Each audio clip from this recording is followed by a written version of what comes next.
સૌથી પહેલું કામ તો તમારે આજે એ કરવાનું જોઈશે કે આમ કેવા જઈએ ને તો ઢાંકણું ખોલવાનું કામ. એટલે સૌથી પહેલા તમારા ને મારા બધાના મગજમાં ક્યાંક ને ક્યાંક એક ઢાંકણું હોય, એ ઢાંકણું બંધ થયેલું ન હોય એવો પ્રયત્ન કરીશું આપણે. જે પણ લઈએ એને લાઈફમાં ક્યાંક ને ક્યાંક ઇમ્પ્લિમેન્ટ કરવા માટેનું પૂરેપૂરું વ્યવસ્થા કરી શકીએ એવી પ્રાયોરિટીમાં રાખીશું. હવે ઇમ્પ્લિમેન્ટ કરવા માટે સૌથી વધારે શું જોઈએ? તો યાદ રહેવું જોઈએ. યાદ રહે તો આપણે એને અમલમાં મૂકી શકીએ. હવે તમે કે હું, આપણામાંથી કોઈ સ્વામી વિવેકાનંદના અનુચો તો છીએ નહીં કે એકવાર વાંચેલું કે એકવાર સાંભળેલું યાદ રહે. એટલે યાદ રાખવા માટે લખવું જોઈએ. આઈડિયલી એક કન્ડિશન એવી હોય છે કે યાદ રાખવા માટે લખવું જોઈએ, અને લખવા માટે તમારી સાથે કંઈક એવું પાત્ર, ડાયરી હોય, પેન હોય, કાગળ હોય, એવું કંઈક જોઈએ. તો 15-20 સેકન્ડનો ગેપ આપીએ આપણે કે તમારી આજુબાજુમાં જ્યાં પણ કાગળ દેખાય ને પેન દેખાય તો હાથમાં લઈ લઈએ. મેક્સિમમ લખવાની જરૂર પડશે તમારે.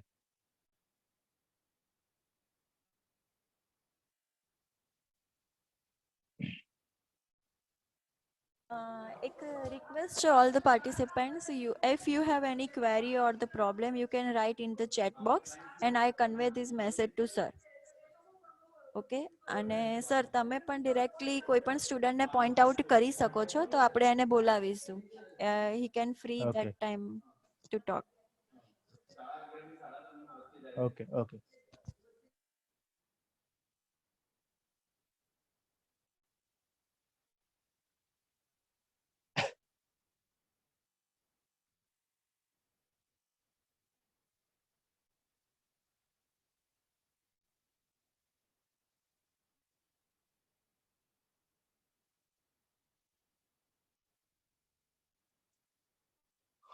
So now સ્ટાર્ટ કરીએ. ઓકે. સૌથી પહેલા સ્ટાર્ટ કરતા પહેલા તમને એક નાનો એવો લો એટલે કે નિયમ સમજાવી દઉં. આ દુનિયામાં દરેક જગ્યાએ, કોઈ પણ જગ્યાએ, સ્ટડી હોય કે બિઝનેસ હોય કે લાઈફ હોય, દરેક જગ્યાએ એક લો ઓફ એવરેજ ચાલે છે. મતલબ સરેરાશનો નિયમ જેને કહેવાય. એટલે 100માંથી 50, 100માંથી 40, 100માંથી 30, 100માંથી 20. આ જે લો છે ને 50:40:30:20:10 નો છે. મતલબ જેમ કે આજના વેબિનારની વાત કરીએ તો આજે જે માની લો કે આપણે એવું માનીએ કે 100 સ્ટુડન્ટ્સ એટેન્ડ થયેલા હોય તો એ 100માંથી 50 સાંભળશે. હવે આ 50માં તમે છો કે નહીં તમારે નક્કી કરવાનું છે. હવે આ જે 50 છે, આ 50માંથી 40 એવા હશે કે જે સમજવાની કોશિશ કરશે. હવે આ 40માં પણ તમે છો કે નહીં, કે તમારે આવવું છે કે નહીં, તમારે નક્કી કરવાનું છે. હવે 40માંથી 30 એવા હશે કે જે આ સમજેલું યાદ રાખવાની કોશિશ કરશે. આ 30માં પણ તમે આવો કે નહીં, તમારે નક્કી કરવાનું છે. આ 30માંથી 20 એવા હશે કે જે આ યાદ રાખેલું ઇમ્પ્લિમેન્ટ કરવાનું પ્લાનિંગ કરશે અથવા તો વ્યવસ્થા કરશે કે કોશિશ કરશે.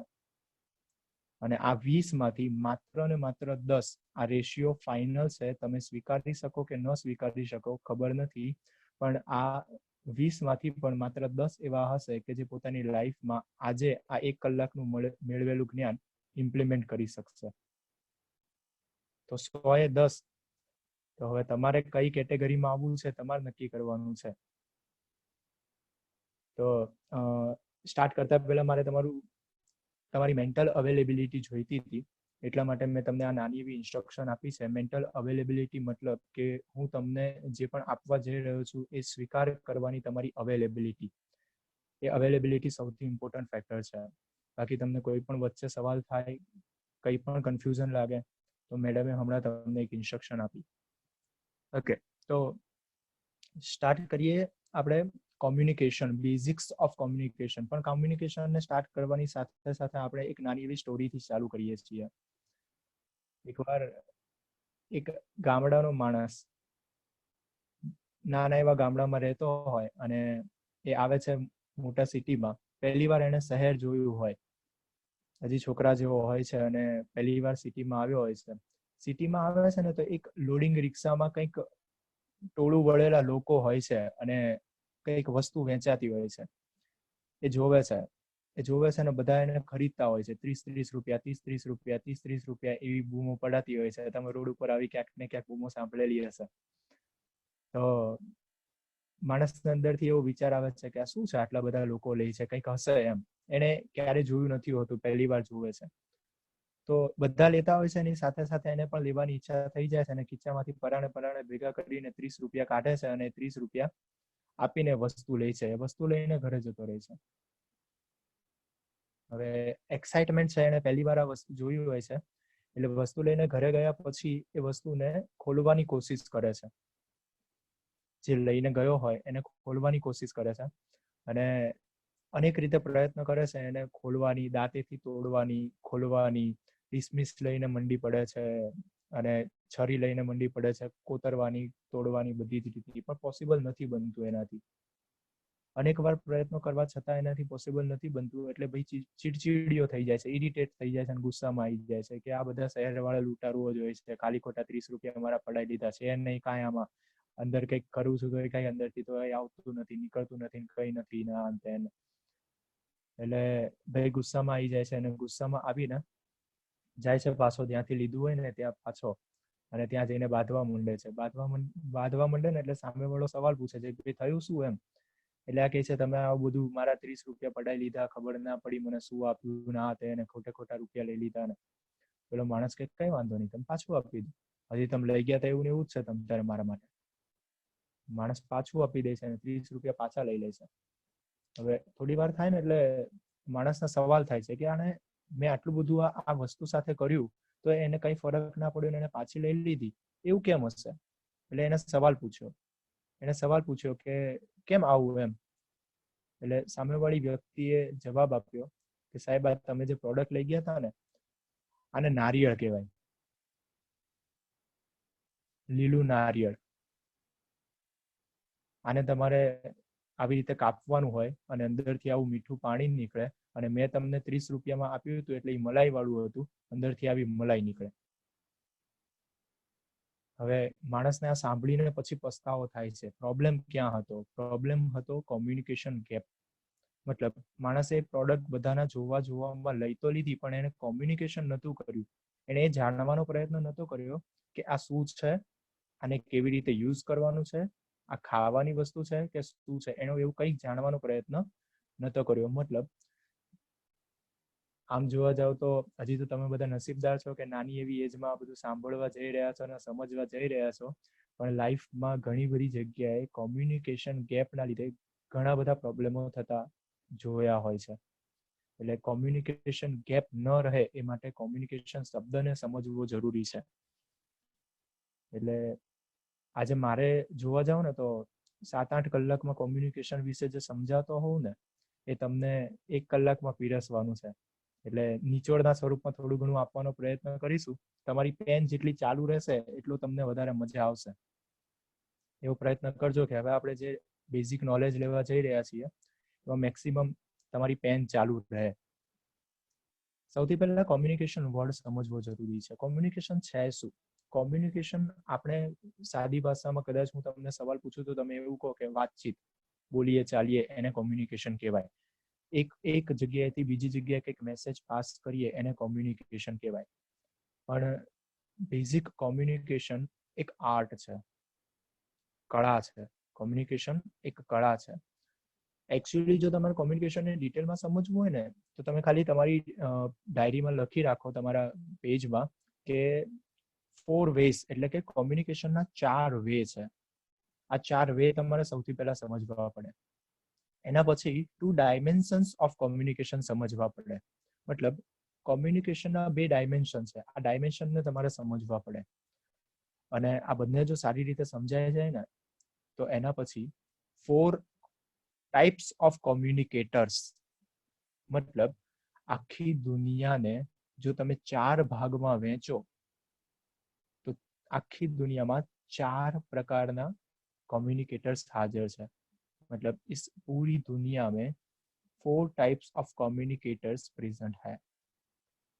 4 ways of communication, 2 dimensions of communication, and after that 4 types of communicators.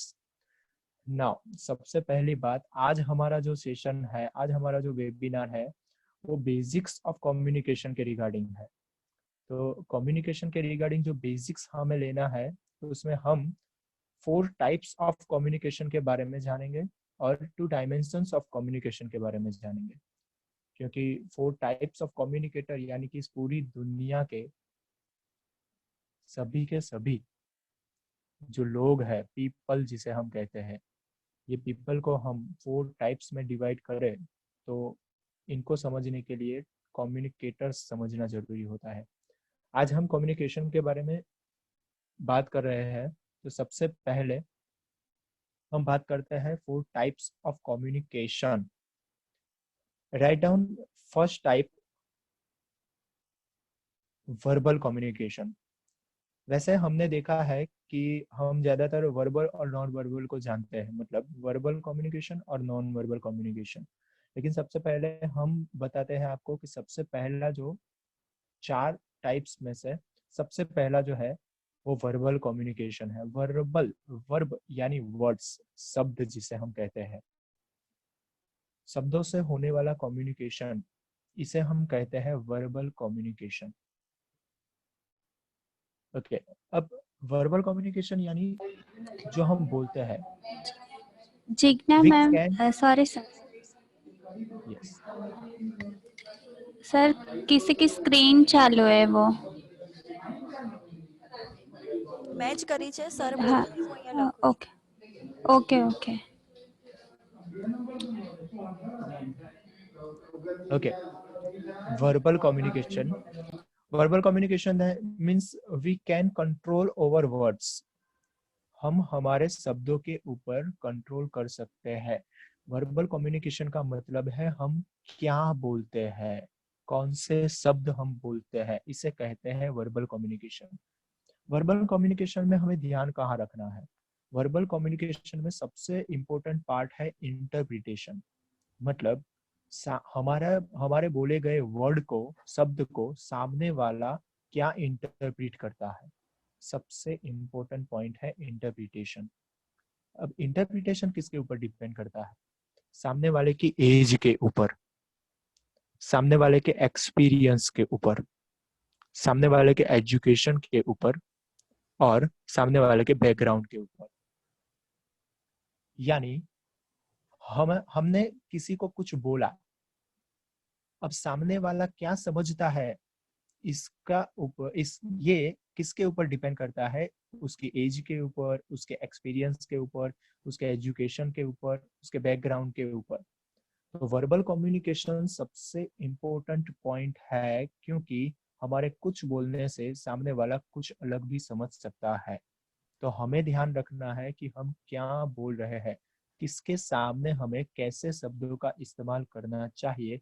इन सब फैक्टर्स को देखकर, इंटरप्रिटेशन के इन सब फैक्टर्स को देखकर हमें तय करना है कि हमें कौन से शब्द कहाँ पे यूज करने हैं। तो ये है सबसे पहला टाइप ऑफ कम्युनिकेशन, जो वर्बल कम्युनिकेशन है, जो हम बोल कर करते हैं। ओके, देन सेकंड, थर्ड और फोर्थ टाइप ऑफ कम्युनिकेशन, ये जो बाकी के 3 कम्युनिकेशन के टाइप है, ये नॉन वर्बल है। अब नॉन वर्बल में दूसरा जो टाइप है, यानी कि 4 टाइप्स में से दूसरा है ये para verbal. Para verbal, okay, para verbal का मतलब क्या है?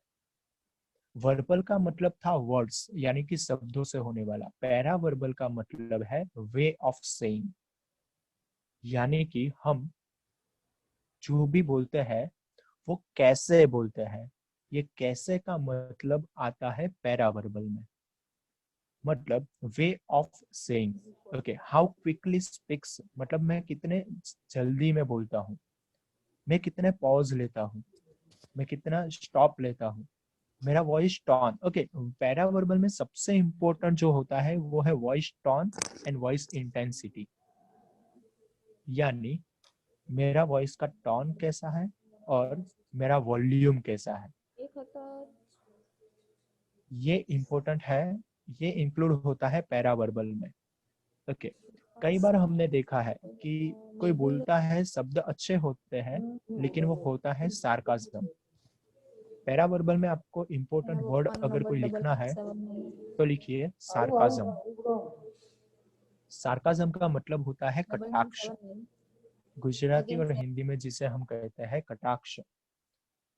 पैरावर्बल कम्युनिकेशन के बारे में अगर हम अच्छे से समझते हैं, जानते हैं, तो हम किसी के बोले गए शब्द के पीछे उसका अगर गलत मीनिंग है तो हम ज्यादा अच्छी तरीके से समझ सकते हैं। सो नॉन वर्बल कम्युनिकेशन में सबसे पहला है पैरावर्बल कम्युनिकेशन। वो समझाता है वे ऑफ सेइंग, कैसे हमें बोलना है। Okay, then third type of communication, body language. Body language में बहुत सारी चीजें आती है। नॉन वर्बल कम्युनिकेशन में सबसे पहला पैरावर्बल था, सेकंड है बॉडी लैंग्वेज। बॉडी लैंग्वेज में बहुत सारी चीजें आती है। सबसे पहले आप लिस्ट आउट कर लो बॉडी लैंग्वेज में क्या आता है। तो सबसे पहले है बॉडी लैंग्वेज में आई कांटेक्ट। हाँ, बॉडी लैंग्वेज में सबसे पहला पॉइंट है आई कांटेक्ट। ओके, आई कांटेक्ट के बाद आता है हैंडशेक। बॉडी लैंग्वेज में और क्या आता है? तो बॉडी लैंग्वेज में आता है gesture and posture. Jigna madam, आपको इसका स्पेलिंग लिख के बताना पड़ेगा, जेस्चर और पोस्चर।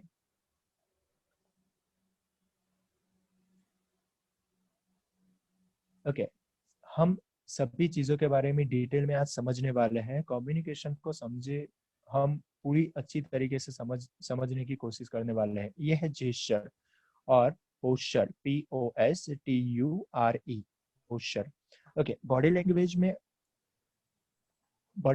में और क्या आता है? बॉडी लैंग्वेज से हमें पता क्या चलता है? सामने वाले के इमोशन को हम समझ सकते हैं, सामने वाले को रिएक्शन को हम समझ सकते हैं बॉडी लैंग्वेज से, सामने वाले के गुस्से को भी हम समझ सकते हैं बॉडी लैंग्वेज से।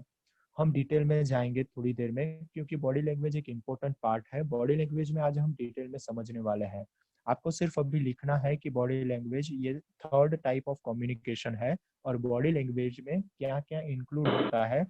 मैं फिर से एक बार रिपीट कर देता हूँ, eye contact, handshake, gesture, posture, ये सब चीजें बॉडी लैंग्वेज में इंक्लूड होती है। Okay, now we are going to fourth part of communication, यानी कि fourth type of communication.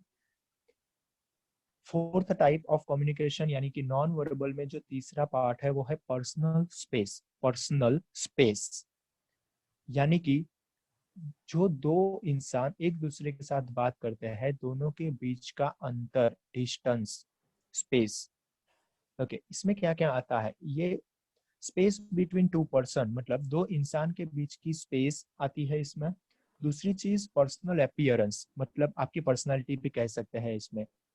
Choice of decorations भी कह सकते हैं इसमें, मतलब मैं जहाँ पे बैठा हूँ वहाँ की आसपास की चीजें, मैं सामने वाले के घर पे जाता हूँ तो उनके घर के आसपास की चीजें, मेरी ऑफिस में मैं मेरे टेबल पे क्या क्या चीजें रखता हूँ, ये सब डेकोरेशंस की चीजें मेरे पर्सनल स्पेस में आती है।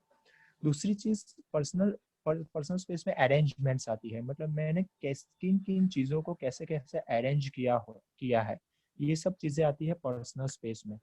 ओके, पर्सनल स्पेस में 4 जोन होते हैं। पर्सनल स्पेस में 4 जोन होते हैं, मतलब आप लिख सकते हैं 4 जोन्स इन पर्सनल स्पेस। सबसे पहला इंटीमेट, सबसे पहला है इंटीमेट, दूसरा है पर्सनल, तीसरा है सोशल और फोर्थ, चौथा है पब्लिक। ओके, या सबसे पहला जो इंटीमेट है, इंटीमेट डिस्टेंस यानी कि इंटीमेट स्पेस। अगर कोई इंसान किसी दूसरे इंसान के साथ सबसे नजदीक यानी कि एकदम एक दूसरे के नजदीक रह के बात करते हैं तो उसे इंटीमेट स्पेस कहते हैं। पर्सनल स्पेस यानी कि नॉर्मल, थोड़ा डिस्टेंस होता है लेकिन एक दूसरे के साथ एकदम नॉर्मल बिहेव करते हैं, इसे पर्सनल स्पेस कहते हैं। उससे थोड़ा ज्यादा डिस्टेंस होता है सोशल में, यानी कि कोई बंदा बोल रहा है और 8-10 इंसान सुन रहे हैं, तो इसे सोशल डिस्टेंस कहते हैं। और फोर्थ है पब्लिक, यानी कि आप 50, 100 या 500 लोगों के बीच अगर कोई सेमिनार लेते हैं तो आप स्टेज पे खड़े हैं और लोग नीचे बैठे हैं या स्टेज से नीचे है, खड़े हैं या बैठे हैं, तो इसे पब्लिक स्पेस कहते हैं। ये पर्सनल स्पेस है। पर्सनल स्पेस में ये 4 जोन आते हैं, इंटीमेट, पर्सनल, सोशल और public.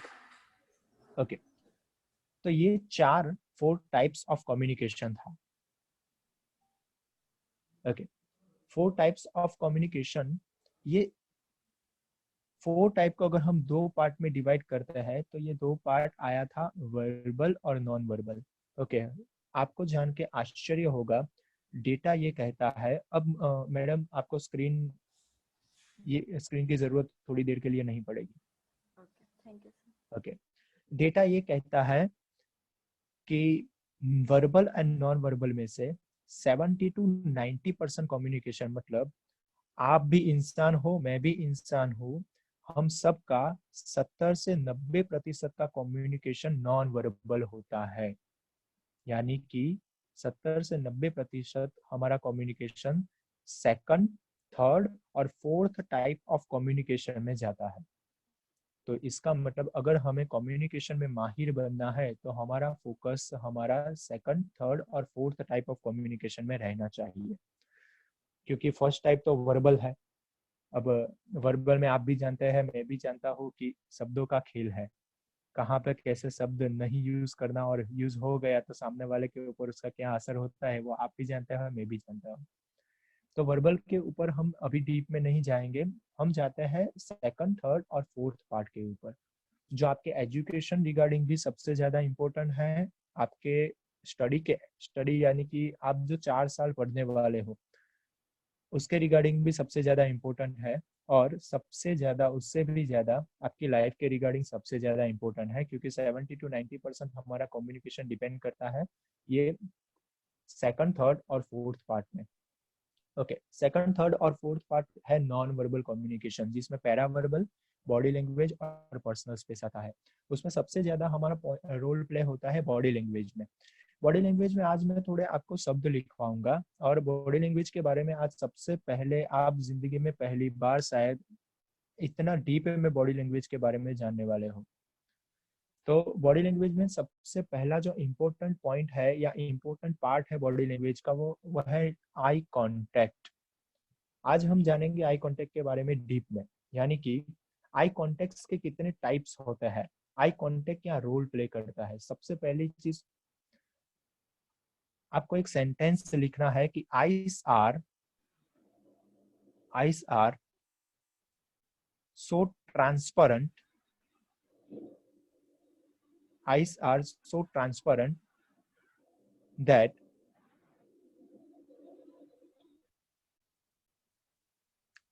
through them one sees यानी SEES, sees the soul यानी SOUL, soul यानी आत्मा जिसे कहते हैं। मतलब आंखें इतनी ट्रांसपेरेंट होती है, आप मानो या ना मानो, आप एक्सेप्ट करो या ना करो, आंखें इतनी ट्रांसपेरेंट होती है कि एक इंसान दूसरे इंसान की आंखों से उसके इंटेंशन को देख सकता है, उसके पीछे छुपे हुए उनके इरादे को देख सकता है, और उनकी आत्मा को भी परख सकता है। ये आंखों की ताकत है। तो हम आई कांटेक्ट के बारे में आज डीप में जानने वाले हैं। टाइप्स ऑफ आई कांटेक्ट भी हम देखने वाले हैं। सबसे पहले हम देखते हैं, चलिए, टाइप्स ऑफ आई कांटेक्ट्स। सबसे पहला लिखिए unconscious eye contact. Unconscious eye contact किससे कहते हैं? तो अनकॉन्शियस का मतलब है अटेंशन ना हो, ऐसा मतलब नॉट पेइंग अटेंशन। आपके ऊपर कोई अनकॉन्शियस आई कांटेक्ट है, मतलब कोई आपके सामने नहीं देखता है, तो इसका मतलब क्या है, वो आपके ऊपर अटेंशन नहीं डाल रहे हैं। ये सबसे पहला है अनकॉन्शियस आई कांटेक्ट। दूसरा है intentional eye contact. Intentional eye contact मतलब इरादे से कोई आपके सामने देख रहा है, इसे कहता है इंटेंशनल आई कांटेक्ट। आप अगर शायद इंग्लिश में न लिख पाओ या न सुन पाओ ठीक से, तो आप आपकी लैंग्वेज में लिख सकते हो। गुजराती वाला गुजराती में लखे, हिंदी वाला हिंदी में लखे तो પણ વાંધો નથી। એવું જરૂરી નથી, ऐसा जरूरी नहीं है कि आप इंग्लिश में ही लिखे, आप अपनी लैंग्वेज में लिख सकते हो। और मैं मानता हूँ तब तक गुजराती शायद सबको समझ में ना आए, लेकिन हिंदी तो सबको समझ में आ रही होगी। तो दूसरा जो आई कांटेक्ट का टाइप है वो है इंटेंशनल आई कांटेक्ट, यानी कि interested to talk with you. तीसरा जो टाइप है आई कांटेक्ट का, सबसे ज्यादा सबसे प्रभावी है वो है ग्लैंस आई कांटेक्ट। ग्लैंस यानी GLANCE, glance eye contact. Okay, glance किसे कहते हैं? इसे हम कहते हैं दृष्टिपात, यानी कि नजर को एक बार मिलाना लेकिन फिर हटा देना, इसे ग्लैंस कहते हैं। Glance eye contact it is a situation whereby a person looks at you not a longer time, मतलब लंबे समय तक कोई इंसान आपके सामने नहीं देखता, वो नजर हटा देता है, इसे ग्लैंस आई कांटेक्ट कहते हैं। यूजुअली ब्रेक करता है वो आई कांटेक्ट को।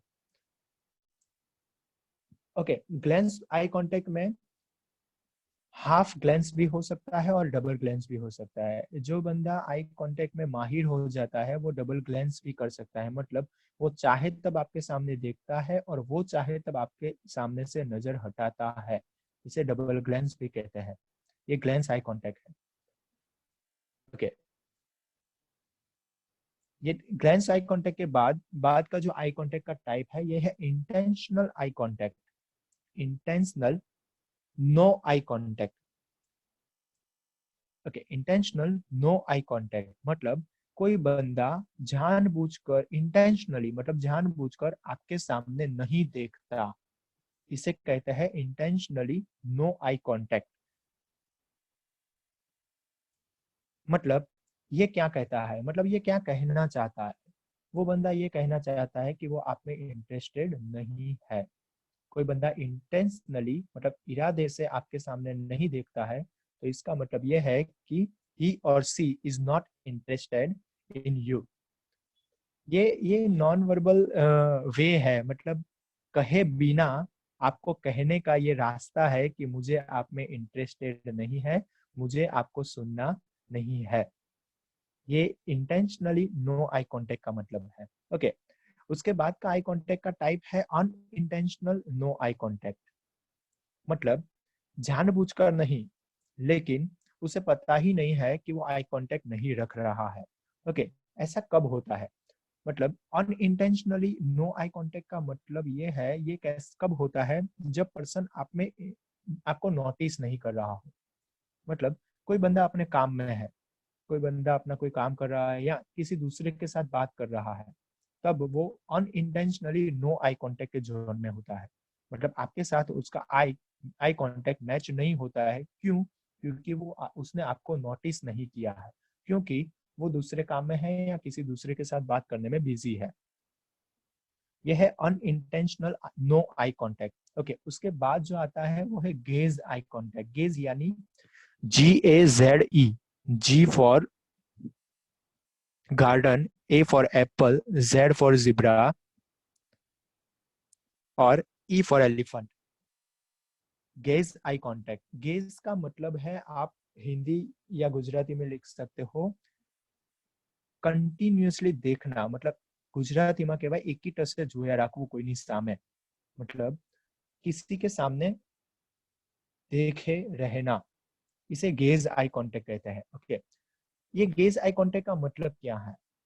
Gauge eye contact, gaze eye contact का मतलब है कॉन्शियस एंड अनकॉन्शियसली अटेंशन या अट्रैक्शन में रहना। This is a sign of attraction. मतलब अगर कोई बंदा आपके सामने गेज आई कांटेक्ट से है, तो इसका मतलब ये है कि वो आप में इंटरेस्टेड हो सकता है, आपको सुनने में इंटरेस्टेड है और उसे पता है कि आप हो। इसे कहते हैं गेज आई कांटेक्ट। अब गेज आई कांटेक्ट में दो टाइप के पार्ट होते हैं। गेज एवर्जन, एवर्जन का मतलब स्पेलिंग लिख लीजिए, AVERSION। गेज में दो टाइप है, एवर्जन, AVERSION। एवर्जन का मतलब है नहीं इंटरेस्टेड, यानी कि एवर्जन कब होता है? जब भी कोई बंदा, मतलब मैं आपको सिंपल लैंग्वेज में बताऊं तो शर्म वाला कोई इंसान है, चाहे वो लड़का है या लड़की, तो वो क्या करता है? वो गेज एवर्जन करता है। गेज एवर्जन का मतलब है person may catch your attention but then shifts his eye as soon as your eye meet him।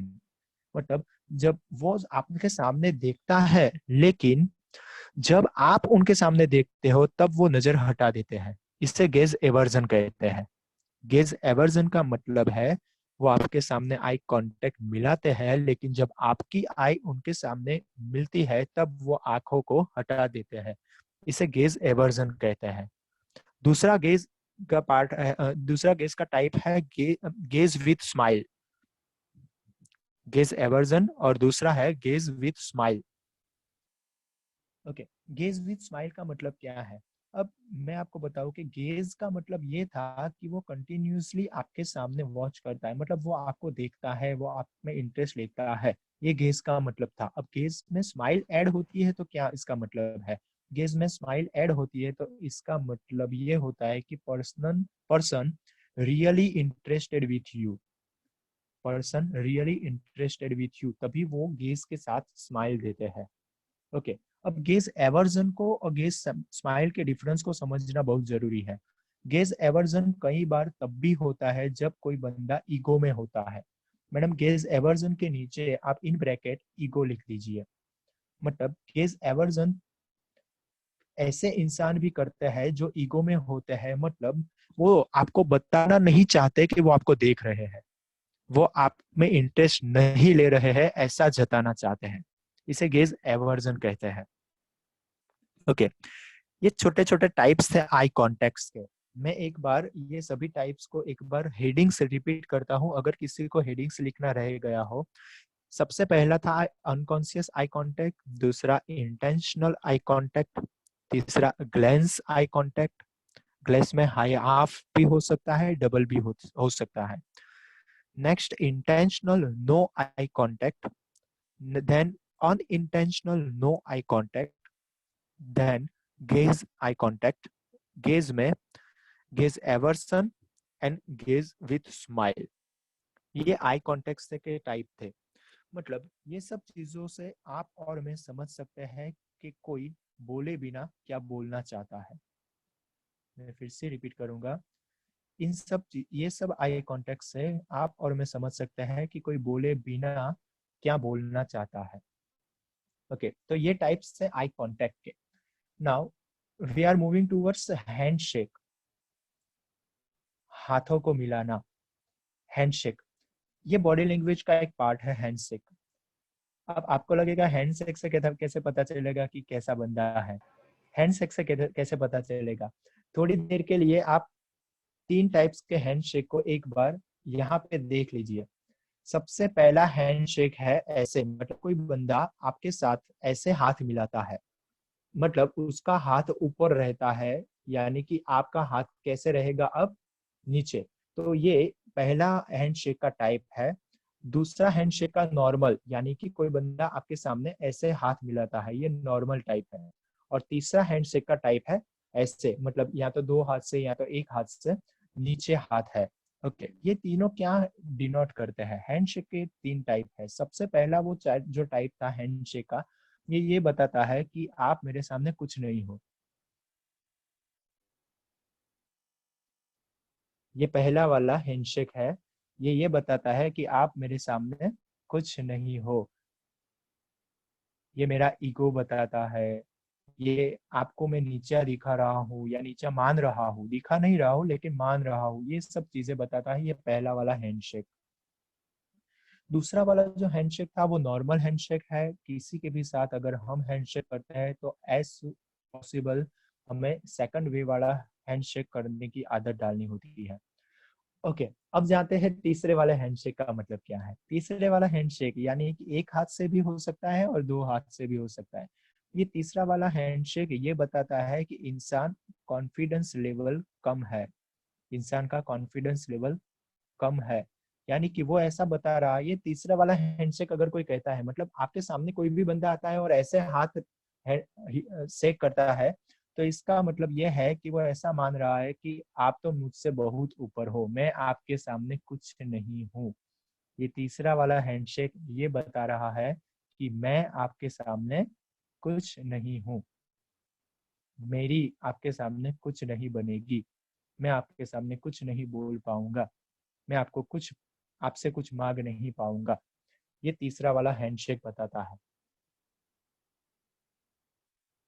देखिए ये छोटे छोटी बातें हैं, लेकिन ये सब चीजें अगर आप इम्प्लीमेंट करोगे, यानी कि आपके रूटीन में, अब आज तक पता नहीं थी ये सब चीजों के बारे में, आज ज्यादा डीप में जानने वाले हो, तो ये सब चीजों के बारे में अब जाके जब वॉच करोगे यानी कि देखोगे, तब आपको अपने अंदर अवेयरनेस डालनी है।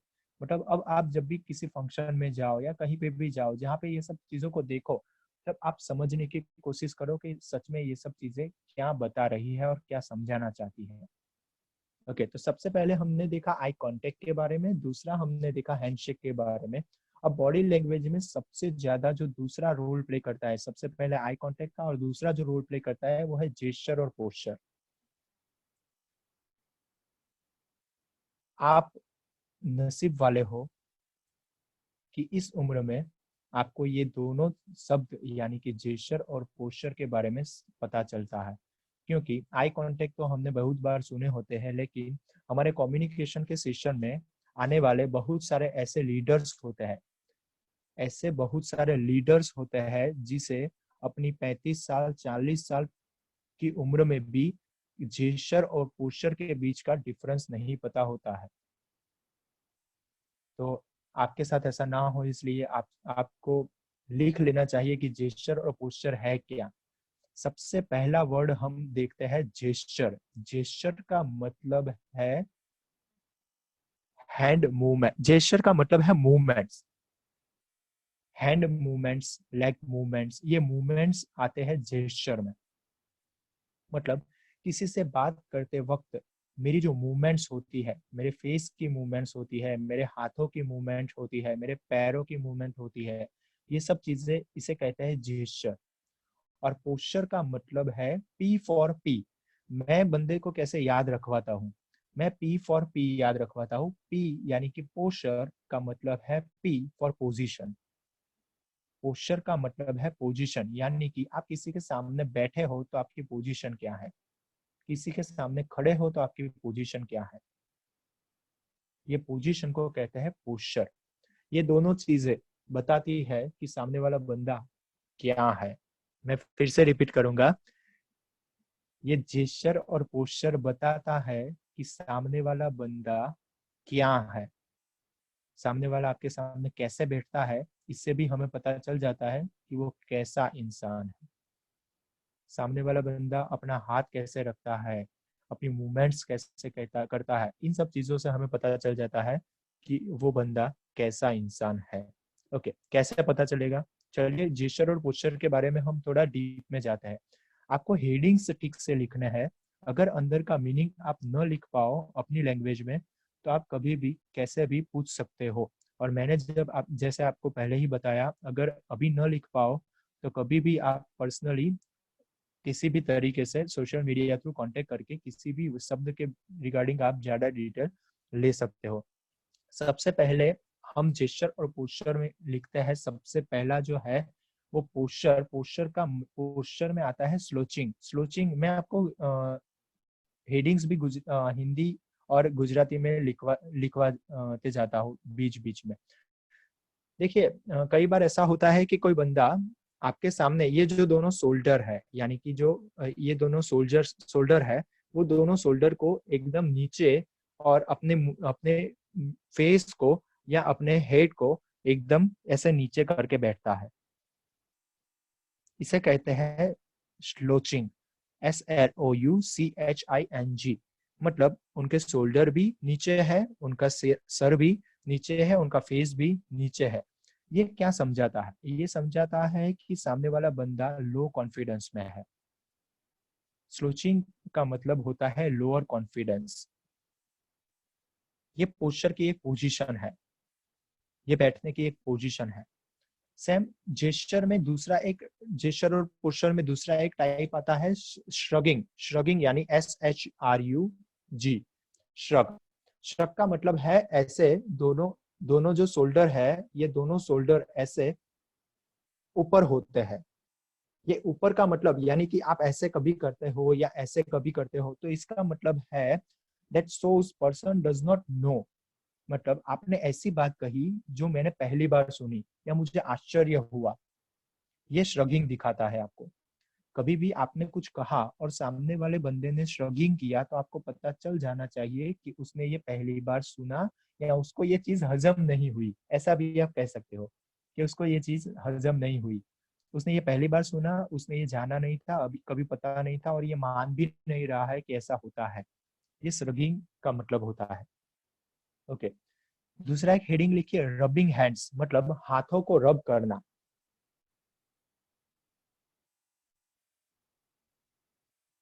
ओके, आप एक बार यहाँ पे देख लीजिए, कई बार कोई इंसान आपसे बातें करते वक्त हाथों को, अपने हाथों को या ऐसे रब करता है। ये हैंड रबिंग है।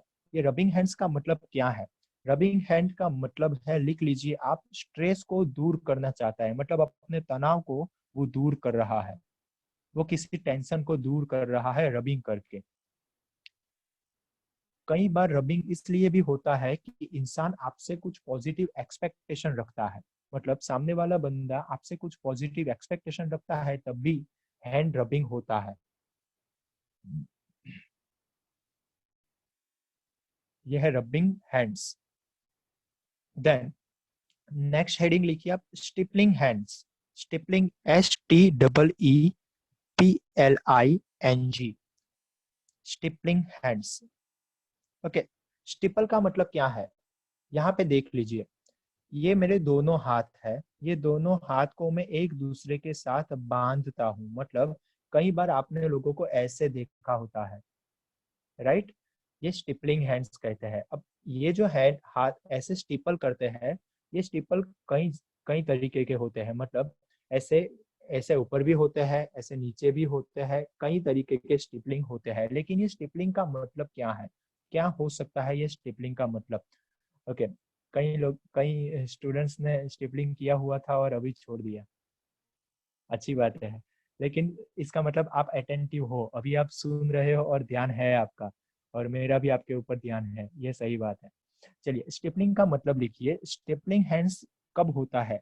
लोअर स्टिपल भी हो सकता है और अपर स्टिपल भी हो सकता है। रेज यानी कि ये ऊपर होता है, वो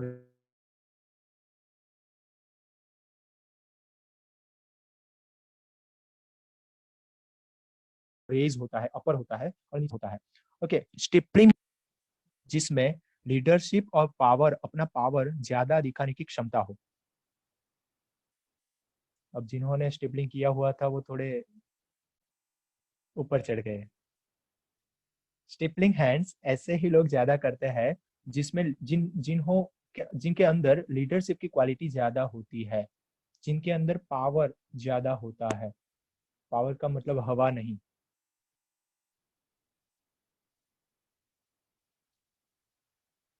स्टिपलिंग हैंड्स तभी कोई इंसान करता है जब वो दूसरे के ऊपर अपना हाई कॉन्फिडेंस दिखाना चाहता है, मतलब कोई इंसान किसी दूसरे के सामने अपना कॉन्फिडेंट लेवल हाई दिखाना चाहता है, तब भी ये स्टिपलिंग होता है। मतलब कोई इंसान, आप बोल रहे हो और कोई इंसान ऐसा बैठा है, तो इसका मतलब कभी कभी ये भी होता है कि हाँ आप बोलो मुझे सब पता है, हाँ समझ रहा हूँ, मुझे पता है, मुझे पता है। ये स्टिपलिंग का मतलब होता है। यह है स्टिपलिंग हैंड्स। ये लोअर भी हो सकते हैं और हायर भी हो सकते हैं। ओके, देन नेक्स्ट हेडिंग लिखिए, क्लेंच हैंड्स। क्लेंच यानी कि CLENCHED, क्लेंच। इसे आप ऐसा भी कह सकते हो कि हाथों को छुपाना। क्लेंच हैंड का मतलब है हाथों को छुपाना, या हाथों को एकदम बारीकी से पकड़ के या जकड़ के रखना। ओके, कोई भी इंसान बातें करते वक्त अगर अपने हाथों को छुपा रहा है, तो इसका मतलब ये है कि उसे समझना या उसके संकेतों को समझना डिफिकल्ट है हमारे लिए। इसे कहते हैं डेसिफर। आपको अगर स्पेलिंग लिखना हो तो लिख सकते हो DECIPHER, यानी कि डेसिफर। डेसिफर का मतलब है किसी के संकेतों को या किसी के हाव भाव को समझना। तो जिस इंसान को क्लेंच हैंड यानी कि हाथों को छुपाने की आदत होती है, जिसको हाथों को छुपाने की आदत होती है, वो बंदा, उसको समझना, उसके संकेतों को समझना हमारे लिए थोड़ा डिफिकल्ट होता है। इसे कहते हैं clench hands. Okay, then next heading लिखिए, gripping hands. Grip GRIPPING, gripping hands. Gripping hands का मतलब ग्रिप का मतलब है बांधना, हाथों को बांधना। ग्रिपिंग हैंड्स का मतलब है हाथों को बांधना। ओके, अब कई बार आपने देखा है कि कोई इंसान हाथों को बांध के, यानी कि हाथों को एक दूसरे के साथ कैसे भी करके बांध के रखता है। एक हाथ को भी बांध सकता है या दो हाथों को भी बांधता है एक दूसरे के साथ। मतलब ये आगे अपने अपने शरीर के आगे भी बांधता है और पीछे भी बांधता है। ये हाथों को बांधने का मतलब क्या है? हाथों को बांधने का मतलब है वो इंसान हायर कॉन्फिडेंस लेवल में भी हो सकता है और वो इंसान फ्रस्ट्रेशन में भी हो सकता है। या तो हाई कॉन्फिडेंस में होता है अगर कोई इंसान हाथों को बांधता है, अगर दोनों हाथों को बांधता है, ग्रिपिंग ग्रिपिंग करता है दोनों हाथों को, तो वो हाई कॉन्फिडेंस में है। ये है gripping hands. Okay, next gesture और पोस्चर का हेडिंग है थंब डिस्प्ले। थंब यानी कि थंब डिस्प्ले। कई लोगों को आपने देखा होगा कि उनका हाथ अपने पॉकेट में होता है, लेकिन उनका जो थंब है वो पॉकेट के बाहर रहता है। कई लोगों ने ऐसे भी करके रखा है, ये देखो ऐसे है लेकिन थंब बाहर है, ऐसा भी होता है। इसे कहते हैं थंब डिस्प्ले, मतलब वो अपने थंब को डिस्प्ले करता है। इसका मतलब क्या है? इसका मतलब है वो बंदा एग्रेसिव नेचर का है। ठीक है, थंब डिस्प्ले का मतलब है वो इंसान एग्रेसिव मोड में है या अभी एग्रेसिव मोड में है या एग्रेसिव नेचर का है। नेक्स्ट हेडिंग लिखिए माउथ गार्ड। माउथ गार्ड यानी कि अपने मुंह को छुपाना, हाथों से छुपाना या कैसे भी छुपाना। देखिए ऐसे कोई इंसान ऐसे बोलता है, इसका मतलब क्या होता है आप भी समझ सकते हो कि इसका मतलब है लाइंग, यानी कि वो कुछ छुपा रहा है या कुछ झूठ बोल रहा है, या ऐसा है कि वो कॉन्फिडेंट लेवल में नहीं है और बोल रहा है। इसे लाइंग कहते हैं सबसे ज्यादा। इसे मैं अगर हिंदी या गुजराती में कोई शब्द बोलूं तो कपटी जिसे हम कहते हैं, कपट जिसे हम कहते हैं, कपटी। कोई इंसान आपके साथ कपट करना चाहता है तो वो अपने मुंह माउथ गार्ड यानी कि मुंह को गार्ड देता है अपने हाथों से। इसे माउथ गार्ड कहते हैं। ओके, देन जेस्चर और पोस्चर में दूसरा एक इम्पोर्टेंट हेडिंग लिखिए क्रॉस आर्म। आर्म क्रॉस यानी कि हाथों को आप गुजरातीમાં જેને આપણે અદબ કહીએ છીએ, जैसे अभी मैंने एग्जांपल दिया था, ये arm cross. Okay, arm cross का मतलब दूसरा क्या है? Negative attitude. कोई बंदा आपको सुन रहा है लेकिन ऐसे खड़ा है, हाँ तू बोल, हाँ तू बोल, यानी कि ये ऐसा कहना चाहता है तू बोल, मुझे कुछ फर्क पड़ने वाला नहीं है। मतलब ये नेगेटिव एटीट्यूड है उस बंदे का, तू बोल मुझे कुछ फर्क पड़ने वाला नहीं है। ओके, ये दूसरा नेगेटिव एटीट्यूड के जैसे दूसरा भी एक पॉइंट है ये आर्म क्रॉस का। इसका मतलब दूसरा भी एक है, तू बोल, इसका मतलब ये भी है कि तेरा खत्म कर मैं चालू करूं, यानी कि डिफेंसिव मोड में है वो।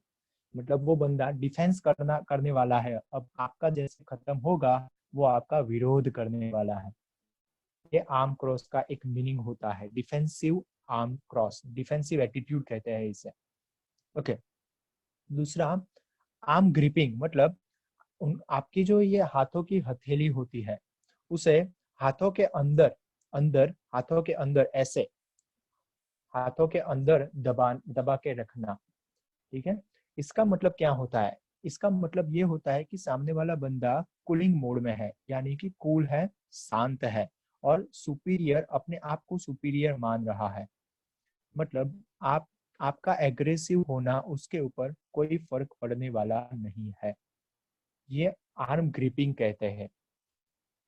ओके, देन नेक्स्ट हेडिंग लिखिए partial arm cross barrier. Partial arm cross barrier, आप इसे अगर हिंदी में कहना चाहो तो पार्शियली, यानी कि कुछ कुछ तरीके से अपने आर्म को क्रॉस करना, अपने हाथों को क्रॉस करना।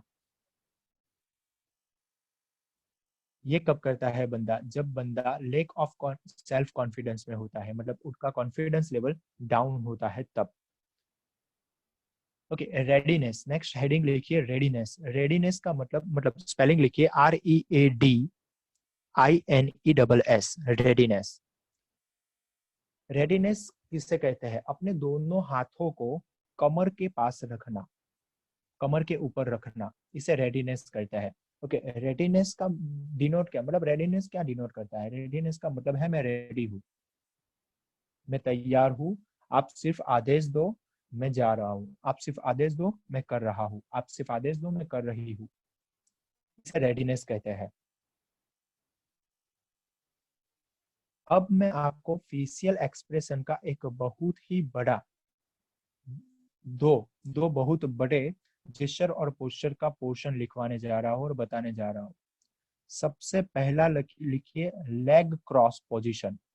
लेग क्रॉस मतलब अपने पैरों को क्रॉस करना। आपने बहुत बार देखा है कि एक पैर के ऊपर दूसरा पैर रखना, इसे कहते हैं लेग क्रॉस पोजीशन।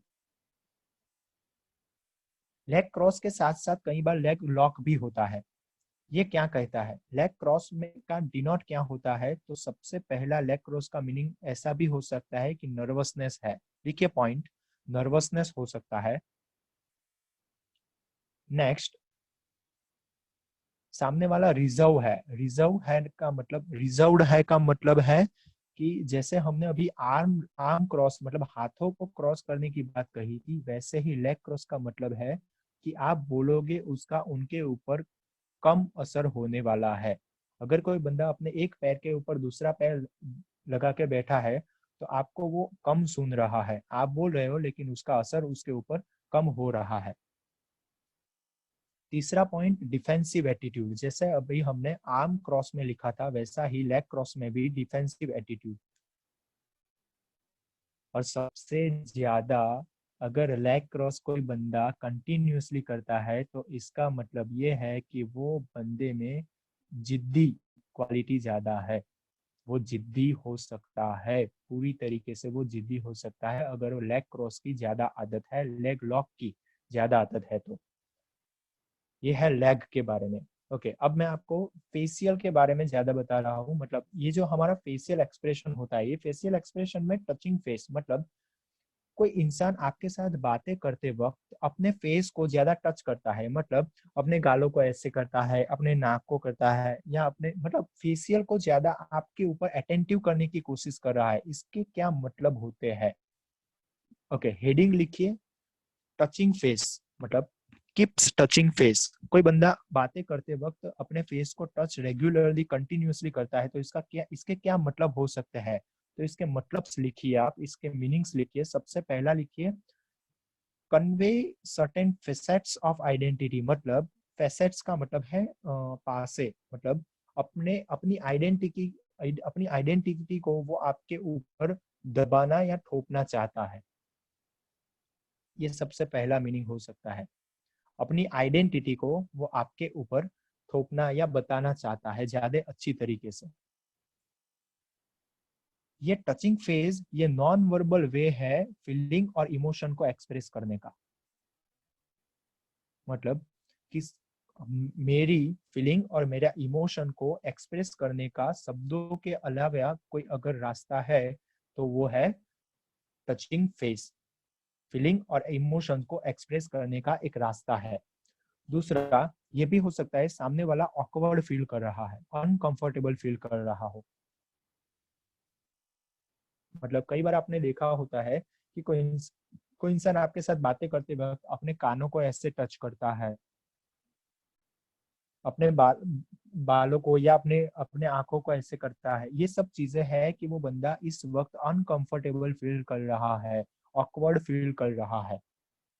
और फेशियल एक्सप्रेशन में ये टचिंग फेस का एक और भी मीनिंग होता है। कोई कोई इंसान, ये ऑपोजिट जेंडर में ज्यादा होता है, मतलब मेल का फीमेल के साथ और फीमेल का मेल के साथ। ये जब भी होता है तब इसका एक मतलब ये भी होता है कि दे आर इंटरेस्टेड। मतलब वो सामने वाला जो भी अपने फेस को ज्यादा टच करता है वो सामने वाले इंसान को में ज्यादा इंटरेस्टेड है या इंटरेस्ट लेना और इंटरेस्ट लगवाना चाहता है।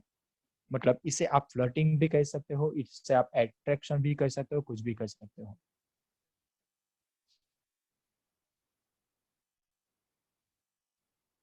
वैसे बॉडी लैंग्वेज के बारे में हमने बहुत सारी चीजें लिख ली है।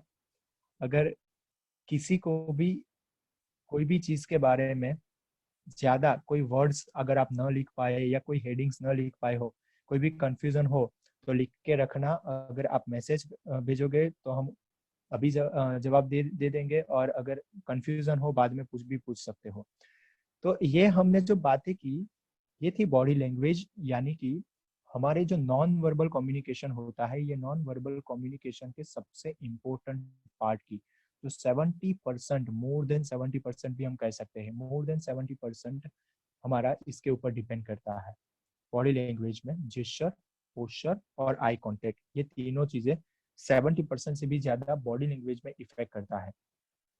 ओके, देन बॉडी लैंग्वेज के बाद ये सब चीजें का मतलब क्या होता है। देखिए, कई बार कैसा होता है कि कोई बंदा आपके साथ बातें करते वक्त अपनी पेंसिल के साथ या पेन के साथ खेल रहा है।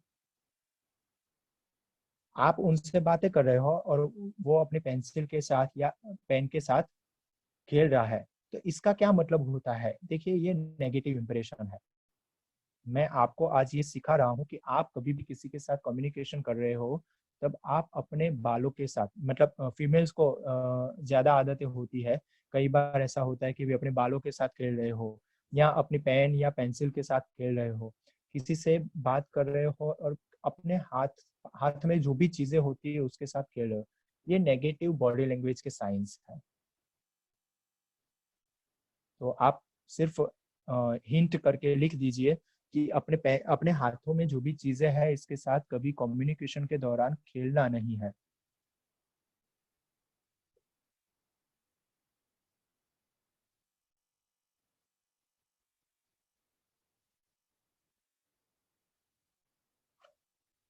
कभी भी किसी भी चीज से खेलना नहीं है, चाहे वो कोई भी चीज हो, पेंसिल हो या कोई भी चीज हो।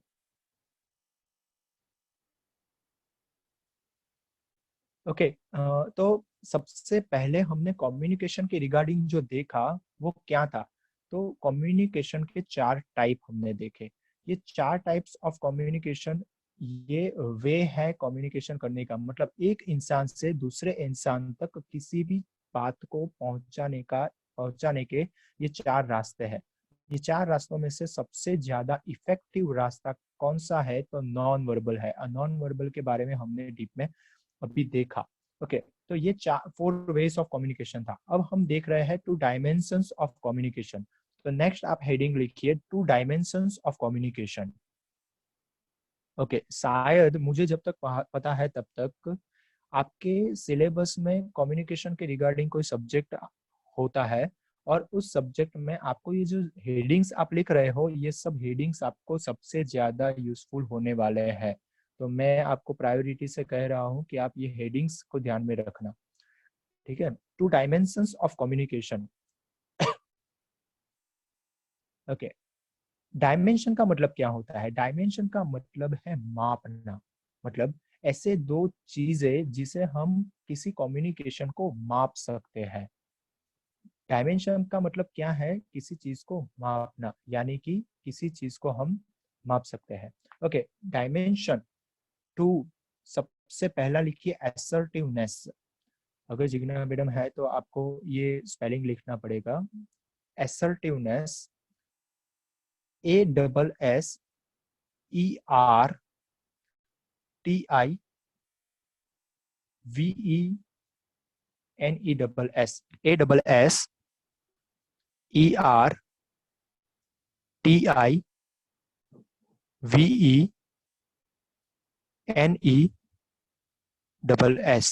थोड़ी देर के लिए आपको कुछ वर्डिंग्स लिखना पड़ेगा। assertiveness, assertiveness का मतलब क्या होता है। assertiveness का मतलब है effort that a person makes to influence other, मतलब किसी के ऊपर अपना प्रभाव रखने की जो क्वालिटी है इसे कहते हैं assertiveness। ये पहला डायमेंशन है assertiveness, किसी के ऊपर अपना प्रभाव रखने की जो क्वालिटी है इसे कहते हैं assertiveness।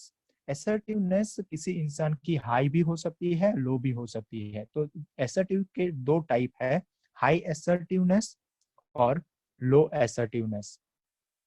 मतलब कोई इंसान किसी दूसरे के ऊपर अपना ज्यादा प्रभाव रख सकता है, किसी दूसरे के ऊपर अपना कंट्रोल ज्यादा कर सकता है, तो इसका मतलब है उसमें हाई असर्टिवनेस है। अगर कोई बंदा ये कम कर सकता है, ये नहीं कर सकता, तो इसका मतलब है उसके अंदर असर्टिवनेस कम है या लो है। हाई असर्टिवनेस की क्या क्वालिटी होती है? तो हाई असर्टिवनेस में आपको 4 शब्द लिखने हैं। सबसे पहला, हाई असर्टिवनेस का मतलब है tell others how things should be. पहला में सिर्फ आपको मैडम लिखना है tell, TELL, tell. Tell others मतलब ये हाई असर्टिवनेस वाले लोग कैसे होते हैं, ये दूसरों को बताते हैं कि काम कैसे करते हैं। अब मैडम उसके सामने लो असर्टिवनेस में सबसे पहला वर्ड लिखिए ask others. Ask other, yes right.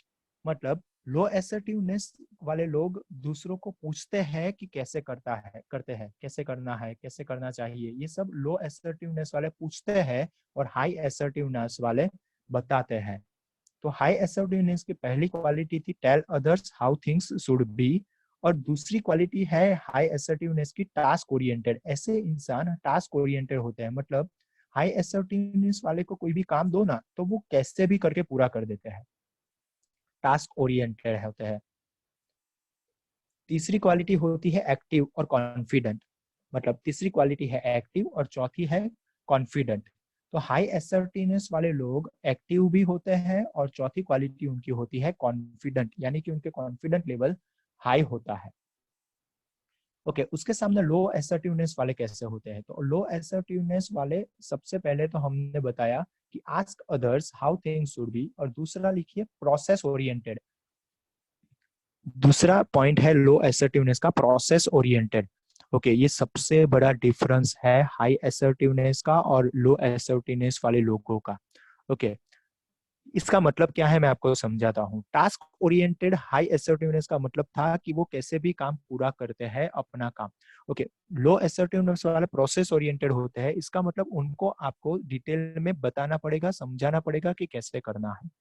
वो प्रोसेस ओरिएंटेड होते हैं, उनको प्रोसेस देनी पड़ेगी आपको। ओके, तीसरी क्वालिटी लो असर्टिवनेस की होती है डेलिब्रेट। डेलिब्रेट मतलब उनकी क्वालिटी कैसी है कि वो अपने इंटेंसफुली, या उन्हें सलाह देनी होगी, उन्हें आपको सूचना देनी पड़ेगी। और चौथी क्वालिटी लो असर्टिवनेस की होती है अटेंटिव, यानी कि ये हाई असर्टिवनेस वाले कॉन्फिडेंट होते हैं और लो असर्टिवनेस वाले अटेंटिव होते हैं, यानी कि विनयी और विनम्र भी होते हैं।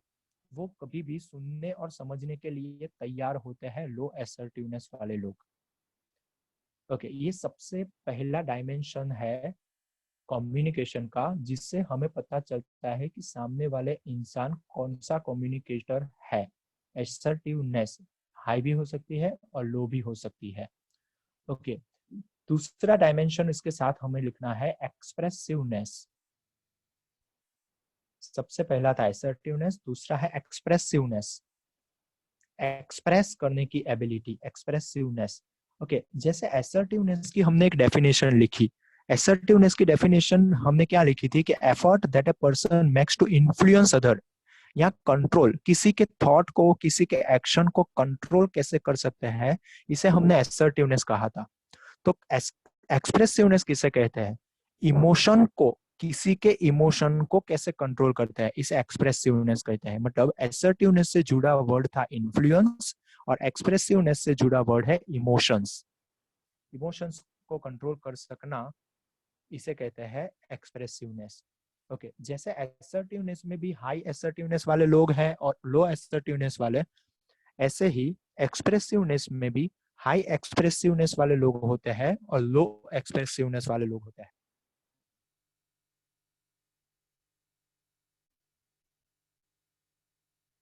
ओके, जिन लोगों की एक्सप्रेसिवनेस हाई होती है, तो इसका मतलब क्या होता है? हाई एक्सप्रेसिवनेस का मतलब होता है उनकी 3 क्वालिटी है। हाई एक्सप्रेसिवनेस की 3 क्वालिटी हम लिख रहे हैं। सबसे पहली वर्सेटाइल, सबसे पहली है वर्सेटाइल। ओके, ये बहुत बड़ी चीज है वर्सेटाइल। वर्सेटाइल का मतलब मैं आपको एक छोटा सा एग्जांपल दूं तो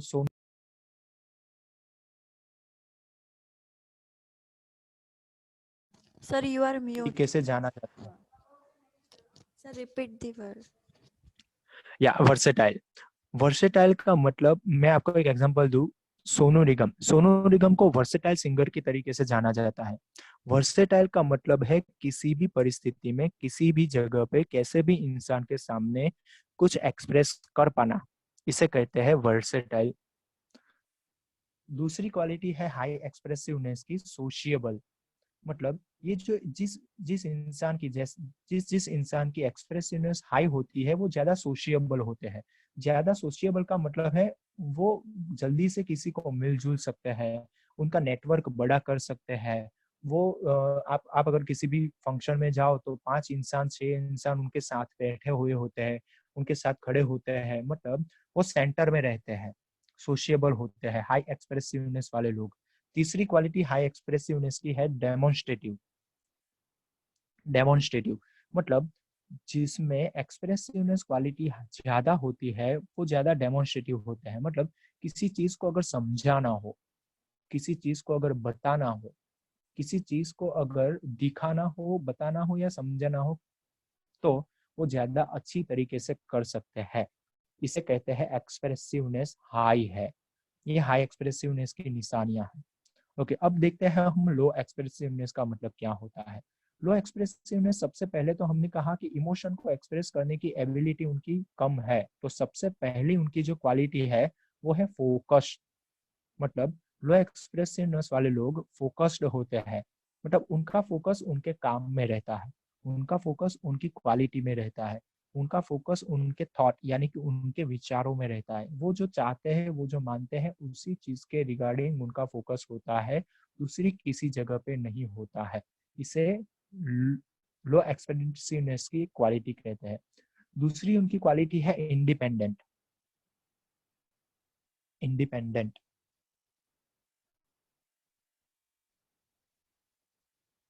मतलब ये लो एक्सप्रेसिवनेस वाले जो लोग होते हैं वो इंडिपेंडेंटली ज्यादा काम करते हैं, टीम वर्क में ज्यादा काम नहीं करते हैं, क्योंकि उनमें एक्सप्रेसिवनेस कम है। तो हाई असर्टिवनेस वाले लोग और हाई एक्सप्रेसिवनेस वाले लोग टीम वर्क में ज्यादा काम करते हैं, लेकिन लो एक्सप्रेसिवनेस वाले लोग टीम वर्क में ज्यादा काम नहीं करते। वो कुछ भी काम हो ना अकेले ज्यादा करते हैं। મને ગુજરાતીમાં આપણે એવું કહીએ છીએ કે ઘણા બધા લોકો એવું બોલતા હશે કે મને એકલા એકલા જ ફાવશે, મને જાતે ફાવશે, હું જાતે કરી લઈશ, અને લો એક્સપ્રેસિવનેસ વાળા લોકો કહેવાય. Okay, this kind of people are low expressiveness having. Okay, next, third quality of low expressiveness is private. Private मतलब मीन्स लो एक्सप्रेसिवनेस वाले लोग कभी भी अपने अपने पर्सनल डिस्कशन को किसी के साथ शेयर नहीं करते हैं।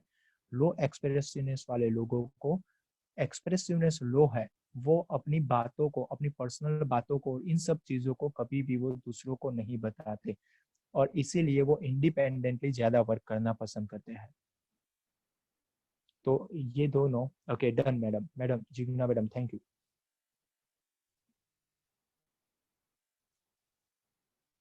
Thank you, sir.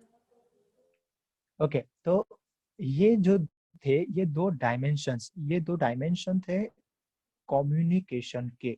किसी इंसान का कम्युनिकेशन कैसा है या कोई इंसान कम्युनिकेशन में कैसा है, ये जानने का, ये मापने का, ये दो सामान है आपके पास, असर्टिवनेस और एक्सप्रेसिवनेस। ये असर्टिवनेस और एक्सप्रेसिवनेस ज्यादा आप तभी समझ पाते हो, ये मैंने सिर्फ क्वालिटीज लिखवाई आपको और सिर्फ पॉइंट्स लिखवाए आपको, लेकिन ये ज्यादा समझ में तब आता है जब आप कम्युनिकेटर्स समझते हो। मतलब इस दुनिया के जो 4 टाइप के लोग होते हैं वो ज्यादा समझते हो। हालांकि आज हमारा जो सेशन था, ये जो हमारा वेबिनार था, वो कम्युनिकेशन के ऊपर था, कम्युनिकेटर्स के ऊपर नहीं, इसलिए हम वहां पे नहीं जाने वाले हैं। लेकिन हमने ऐसा पूरा ट्राई किया है कि आपको ये समझा पाए कि कम्युनिकेशन किसे कहते हैं और कम्युनिकेशन किसे समझते हैं। मैं फिर से दोहराना चाहूंगा, कम्युनिकेशन कैसे समझते हैं, ये चीजें सबसे ज्यादा इम्पोर्टेंट है। ओके, जिग्ना मैडम से मैं पूछना चाहूंगा, अगर 5 मिनट हो मेरे पास तो मैं कम्युनिकेटर्स के सिर्फ टाइप सब स्टूडेंट को लिखवा दूं, फिर कभी ऐसा टाइम मिलेगा तो कम्युनिकेटर्स के बारे में डिटेल डिस्कशन करेंगे। क्योंकि ये कम्युनिकेटर्स के बारे में आपके सिलेबस में भी आएगा और कम्युनिकेटर्स समझना आपके लिए भी बहुत ज़्यादा ज़रूरी है। लेकिन कम्युनिकेटर्स ये ऐसे है कि ये 4 कम्युनिकेटर आपके आसपास रहते हैं। आप और मैं भी ये 4 में से एक में आते हैं, और आपके आसपास के लोग, आपके घर के लोग भी ये 4 में से एक क्वालिटी में, एक कम्युनिकेटर की कैटेगरी में आते हैं। ये पूरी दुनिया को आप 4 पार्ट में डिवाइड करो तो ये 4 टाइप के कम्युनिकेटर इस पूरी दुनिया में मौजूद है।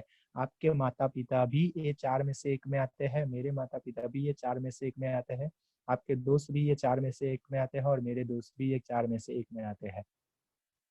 तो अगर मेरे पास 5 मिनट हो तो मैं ये 4 कम्युनिकेटर के बारे में, सिर्फ 4 कम्युनिकेटर क्या है ये बता दूं। जिग्ना हाँ मैडम सर, से मैं परमिशन हाँ चाहूंगा। सर, हाँ सर, श्योर। ओके। ओके, तो सबसे पहले ये 4 टाइप्स ऑफ कम्युनिकेटर्स है। आप हेडिंग लिखना है आपको, 4 types of communicators.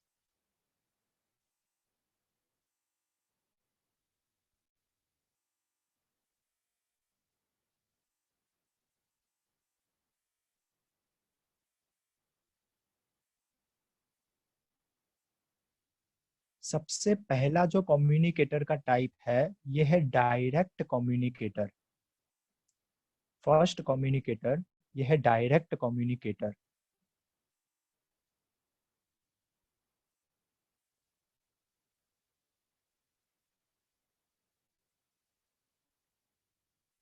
Second type of communicator is spirited communicator.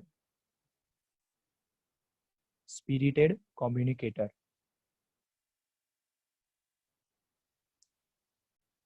Third type of communicator is considerate communicator. Considerate communicator.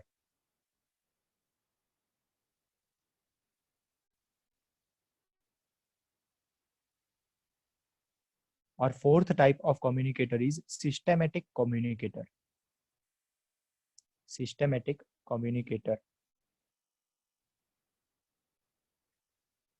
ये चारों प्रकार के लोग आपके आसपास और मेरे आसपास मौजूद है। अब क्या कहते हैं, मैं सिर्फ एक एक सेंटेंस में आपको समझाने की कोशिश करता हूँ कि ये 4 क्या है और कौन है। Direct communicator. डायरेक्ट कम्युनिकेटर ऐसे इंसान है जो सीधी बात, नो बकवास करना चाहते हैं। मतलब कभी भी ज्यादा बातें करना नहीं चाहते। सीधी बात, नो बकवास वाले लोग, इसे कहते हैं डायरेक्ट कम्युनिकेशन केटर्स। किसी भी चीज को डायरेक्टली बोल देते हैं। आपको अच्छा लगे बुरा लगे कोई मतलब नहीं है उनसे।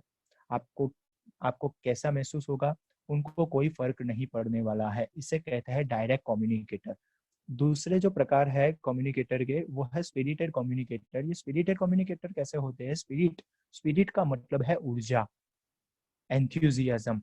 तो स्पिरिटेड कम्युनिकेटर कैसे होते हैं? तो वो ऊर्जा वाले यानी एंथुजियाज्म, मतलब उनसे मिलकर आपको एनर्जी फील होती है, एक्साइटमेंट फील होता है। आप किसी भी ऐसे लोगों को जिससे मिलकर आप मोटिवेट हो जाते हो, इंस्पायर हो जाते हो, और आप अगर किसी चीज के लिए डिप्रेस हो गए हो लेकिन उनसे 5 मिनट बात करो और आपको अच्छा फील होता है, ऐसे बंदे को कहते हैं स्पिरिटेड कम्युनिकेटर। यह है स्पिरिटेड कम्युनिकेटर। ओके, थर्ड जो हमारा कम्युनिकेटर है वो है कंसिडरेट कम्युनिकेटर। कंसिडरेट कम्युनिकेटर क्या है मैं आपको बताऊं कि कंसिडरेट, कंसीडर करना, इसका मतलब है मुझे आप कंसीडर करो, मुझे आपको कंसीडर, आपको मुझे कंसीडर करना पड़ेगा। आप मेरी चिंता करो, आप मुझे मान दो, आप मुझे सम्मान दो। इसे कहते हैं considerate communicator. Okay, considerate communicator को क्या चाहिए? कंसीडरेट कम्युनिकेटर को सिर्फ हमसे प्यार, खुशी, केयर, ये सब चीजें चाहिए। ओके, आपके और मेरे सभी के जीवन में सबसे ज्यादा कंसिडरेट कम्युनिकेटर में कौन आते हैं?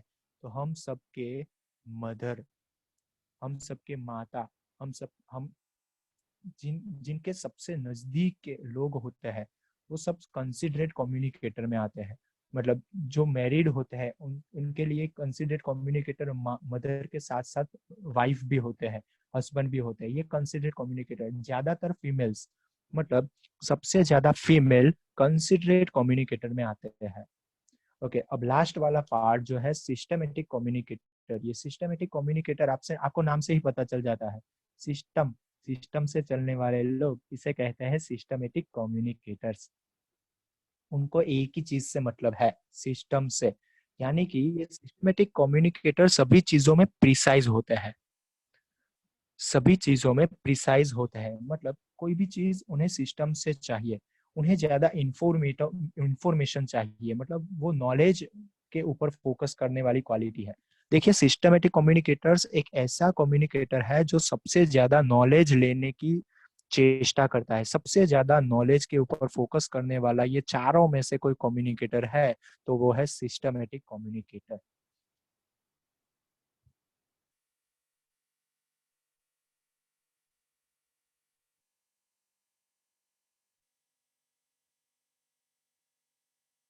यस, तो हमने सबसे पहले कम्युनिकेशन के बारे में समझने की कोशिश की, फिर 4 टाइप्स ऑफ कम्युनिकेशन समझने की कोशिश की, 2 डायमेंशन कम्युनिकेशन के क्या होते हैं वो समझने की कोशिश की, और सिर्फ मैंने आज आपको बताया है कि 4 टाइप्स के कम्युनिकेटर्स हमारे आसपास मौजूद होते हैं। ये चारों टाइप आपको जब भी डिटेल स्टडी में आएंगे तब आप ज्यादा डिटेल में देखने वाले हो, लेकिन जब देखोगे तब आसपास के लोगों को भी आप डिस्ट्रीब्यूट करोगे कि मेरे मेरे पापा इसमें आते हैं, मेरे मदर इसमें आते हैं, मेरे मेरे ब्रदर इसमें आते हैं, मेरे बाजू वाले लोग इसमें आते हैं, ये सब लोग इसमें आते हैं। और कुछ कुछ स्टूडेंट्स तो ऐसे भी करेंगे कि ये टीचर इसमें आते हैं, ये टीचर इसमें आते हैं। हो सकता है ऐसा, लेकिन ये 4 टाइप्स के कम्युनिकेटर्स आप समझ पाओगे और समझ लोगे तो आप जिंदगी में कभी किसी भी इंसान के साथ कम्युनिकेशन में अपनी बात या अपनी क्वालिटी को बिगड़ने नहीं दोगे। मतलब इसे हम कहते हैं, ओके अब स्क्रीन की जरूरत नहीं पड़ेगी मैडम। ओके, इसे कहते हैं पीपल स्किल, यानी कि पीपल, पीपल का मतलब है लोग, लोगों के साथ बात करने की कला, लोगों के साथ व्यवहार करने की कला। अगर आप लोगों को परखने की कला जानते हो, कम्युनिकेशन के बारे में अच्छी तरीके से जानते समझते हो और अप्लाई करते हो, बात करने की और व्यवहार करने की समझ सकते हो। आपने कर दिया, मैं आपको एक ही सेंटेंस में तीसरा बता सकता हूँ। ऐसा होगा कि इस दुनिया में कोई भी इंसान आपके लिए न Sir, बुरा some बोलेगा। voice are there. Yes, Shivani. Patel Shivani. Mute yourself. हाँ sir. हाँ sir. Carry on. Okay, people skill यानी कि इन सब चीजों को अगर आपने डिटेल में लिख दे लिया, अपने आप के अंदर उतार दिया, तो इस दुनिया में कोई भी इंसान आपके लिए न बुरा बोलेगा, न बुरा सोचेगा, और न बुरा किसी के भी सामने आपके लिए बुरा बताएगा। तो ये सब चीजें हैं, ये कम्युनिकेशन के रिगार्डिंग बेसिक्स मैंने कोशिश की है कि 1 घंटे में जितना हो सके आपको कम्युनिकेशन का बेसिक्स, मैं फिर से दोहराना चाहूंगा, ये सब बेसिक था। मतलब ये सब चीजें सिर्फ और सिर्फ बेसिक है। आप किसी भी चीज में डीप में जाओगे तो आपको ज्यादा अच्छी तरीके से पता चलेगा और आप कम्युनिकेशन में अपना चाहे ऐसा क्वालिटी और कैरेक्टर डेवलप कर सकते हो। Thank you so much. कोई भी क्वेश्चन हो या कुछ भी हो मैडम, किसी का कोई ऐसा मैसेज आया हो, कोई कंफ्यूजन या कोई डाउट, तो बता दीजिए। जी sir, thank you so much sir. Any queries? Sir जितनी पण वखते અહીંયા આવે છે, जितने भी टाइम पे जब भी आते हैं, आपके सीनियर्स भी बहुत बार मोटिवेट हो चुके हैं सर से, और हमेशा वो लोग ऐसे एनर्जेटिक ही फील करते हैं। सर जब भी आते हैं तो सबको अच्छा लगता है। आप भी, आई होप आप अपने एक्सपीरियंस अभी सर को बताइए, और हम भी जानना चाहेंगे कि आपको ये कैसा लगा। तो हैंड राइज करो तो मैं उनको बोलूँगी कि आप अपने एक्सपीरियंस, कि आपको सही में अभी तक ये पता था, आज ही आपने सुने, जैसे कि बॉडी लैंग्वेज, जैसे सर ने बोला, कम्युनिकेशन का वर्बल, नॉन वर्बल डायमेंशन सारे, तो अभी तक आप जानते थे, किस टर्म से जानते थे, और अभी आपको क्या नॉलेज गेन हुआ। तो ये वन वे जैसा ना लगे, सर को भी ऐसे लगे कि नहीं, मैंने जो 1 घंटा इतनी मेहनत की आपके पीछे, तो वो सब सही है।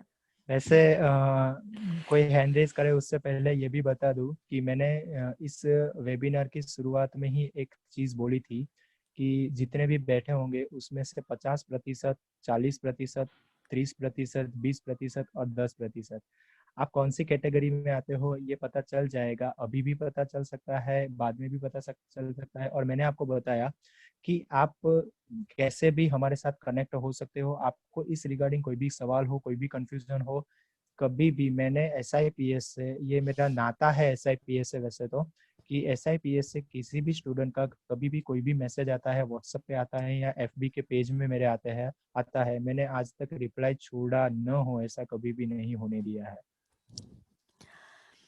सर उर्वी कुछ कहना चाहते हैं? Urvi Parekh. Sir thank you. ખરેખર વેબિનારમાં જોડાઈને ઘણો આનંદ થયો અને આ દરેક કોમ્યુનિકેશન સ્કિલ તે અમારા આગળ જતા ફ્યુચરમાં ઘણી કામની છે અને એમાં ઘણી બધી ટેવો તો એવી છે કે જે મને ખબર પડી તો ખરેખર એ સાચી વાત છે, કારણ કે જે તમે જે પોસ્ચરમાં ને જેસ્ચરમાં જે જણાવ્યું એવું ખરેખર આજુબાજુ આપણે થતું જ હોય છે. Exactly. Thank you sir. Thank you so much. Welcome. Okay, so આપણે થેન્ક્સ સેરેમની પતાવી દઈશું. Vote of thanks. તો થેન્ક યુ અંકિત સર કે આપણને આવો મોકો આપ્યો આટલી સહી પર્સનાલિટીને સાંભળવાનો અને એમની જોડેથી નોલેજ મેળવવાનો. તો thank you so much Khushal sir. And second team member Dr. Jinal Chaudhary ma'am, who helped Thank to you so much. organize this guest lecture. And all participants, without you it cannot be possible, and all the SIPS team members to coordinate with this guest lecture. Thank you Khushal sir so much for your sharing a valuable time with us. And on this Welcome. occasion, I want to tell something about the communication, that effective communication is 20% what you know and 80% how you feel about what you know. Is that Exactly. right, sir? Yes, exactly. That is said by the Jim Rohn.